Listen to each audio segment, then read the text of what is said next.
Yo, what is up, Global Trainer Syndicate, aka GTS, aka PMP the prequel. Now, here I have a UU battle with a team given to me by my boy Kirk and Polion. Now, I don't know if they're gonna put him in the description or not because I don't know how they do it over here. But it was his team, so I should give him credit, and so I did. So, as I said, this is a UU battle, and it's on Pokemon Showdown, obviously. But looking at the team preview, we can see that he has a Nidoking.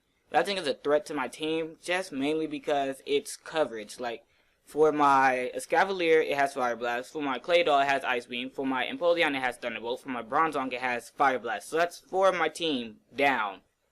And depending on what other move he decides to run, I could potentially lose my Scrafty to it. I'm pretty sure it can't get anything to take out my Cofagrigus, but you know, better be on the safe side and just say that my team is kind of threatened by his Nidoking. And being that my team's sweepers are mainly physical, I have to get the Crobat out of the way because if Crobat is defensive, that could pose a problem. And the Crest is also, wow, apparently I can't speak English. The Crest is also a problem due to the fact that it's just so gosh darn bulky.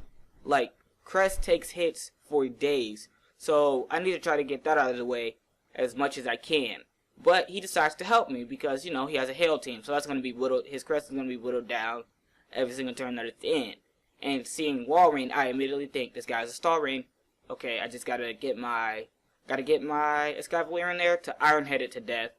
And Iron Heading Walrein is a good course of action if you're an Escavalier because it can't really touch you back. So glad to see that I came prepared. And then he also has his Heracross, which is obviously Choice Scarf Moxie because that's all Heracross are these days. No one runs Guts anymore. Well, I do, but I'm unique and different and all that stuff. So anyway, that's enough for this team preview. Wow, seemed like it was very long. I hope I did not talk your ears off before the battle even started. But anyway, let's just get into this battle, shall we? So seeing as I have no weather, I predict him to lead with his Abomasnow, and I go out to my Escavalier, threatening it from the very beginning. Now here, I'm going to go for the Mega Horn because it's going to do a hefty chunk to anything on this team. Coupled with Hail, that's a good amount of damage off. So he decides to go into his Heracross, takes a Mega Horn fairly well, but after Hail and Leftovers, he's up at 65%. So now, predicting the obvious close combat, I'm going to go out to my Cofagrigus, and had he decided to go for anything else, it still would have been a good thing because it would not have KO'd me, and he would have gotten Mummy, which means he would have had to switch out. So, you know, forcing switches on turn 2. Not bad at all. So here I'm going to set up the Trick Room, but unfortunately I misplayed this Cofagrigus, or this Cofagrigus, however you want to pronounce it. I played this terribly, because I'm predicting this to be a normal Stalrein based on his team. You know, he has Hail, he has Walrein, that equals Stalrein. But unfortunately he has something a little different, and instead of Blizzard he has Surf, and he has Toxic. Now, I'm not sure if regular Stalrein carries Toxic, I don't remember, I'm sorry for that. But so I'm going to go for the Nasty Room, Trick Room, and then Nasty Plot next turn, as he is going to hit me with the Surf and hinder me, well not hinder me, but take me down to a low amount of health. And then he's going to get up a sub, and then he's going to be that guy who protects behind the sub when you have plenty of HP. But anyway, thanks to that course of action, my Cofagrigus is going to die off to a combination of Toxic and Hail, and my Trick Room wears off on the exact turn, so I can't even take advantage of that. So here, I don't know if he's just trying to, I don't know what he's doing, if he just made some misplays or what. But he's going to first go for the Toxic on my Empoleon, allowing me to get up a free sub. And then he's going to go for a sub, maybe thinking he's faster and maybe just trying to get rid of his sub because he doesn't want to switch out behind the sub. And he wants to get some more HP. I'm fairly certain he just wanted to get some more HP. So he's going to bring out his Heracross. Now, I know I can live any one hit, and I'm just going to go for the safe HP Grass.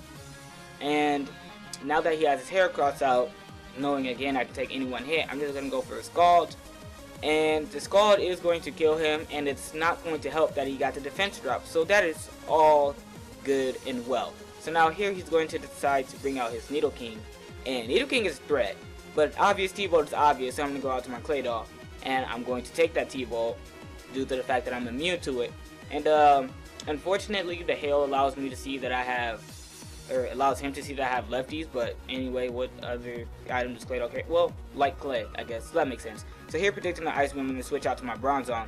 And thanks to him not getting leftovers damage, I can clearly, leftovers recovery, excuse me, I can clearly see that he has Sheer Force Life Orb. So I know he's going to predict me to go out to my Empoleon, and that's what he does. So I'm going to take this opportunity to set up rocks.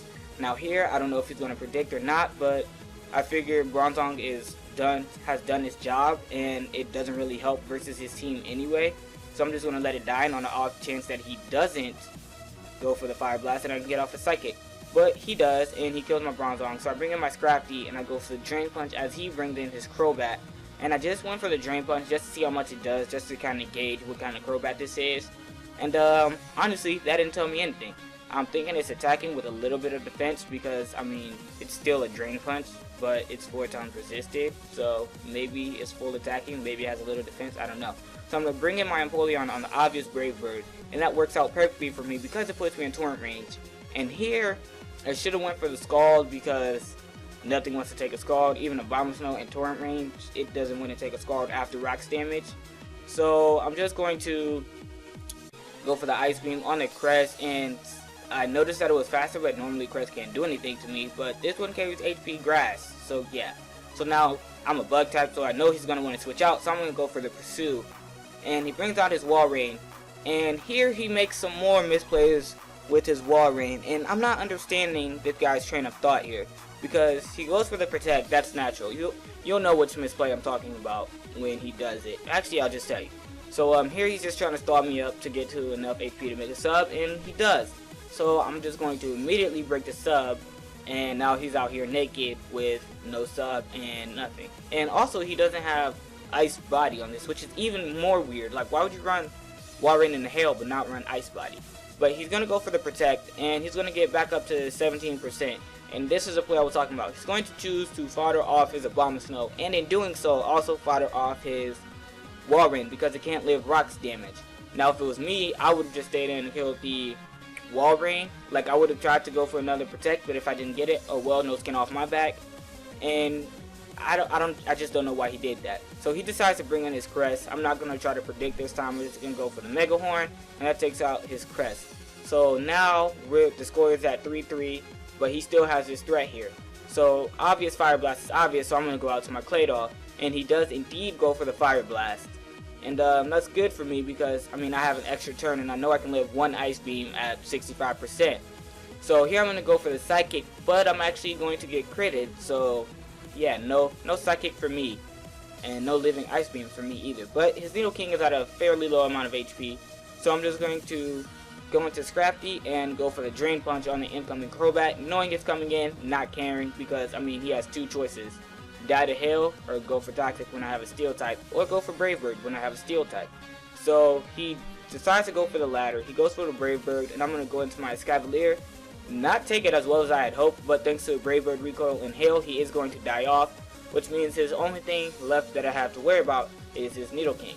Now, this Nidoking is still a threat because, you know, it has Fire Blast, and that could easily KO both my Scrafty and my Escavalier if given a chance, but he goes for Earth Power. I lived out with 1%, go for the Iron Head, kill off the Nidoking, and since he let his Abomasnow die instead of Walrein, thanks to Rocks, I'm going to be able to touch it without touching it. I'm going to be able to kill it without touching it. And so yeah, that is this battle. Now, thank you all for watching. Leave some feedback in the comments because, you know, I'm still fairly new. I like to hear people's opinions. I like to hear what people think and stuff. Like if you liked it. Thank you to PMP the Prequel for putting this up, aka the GTS.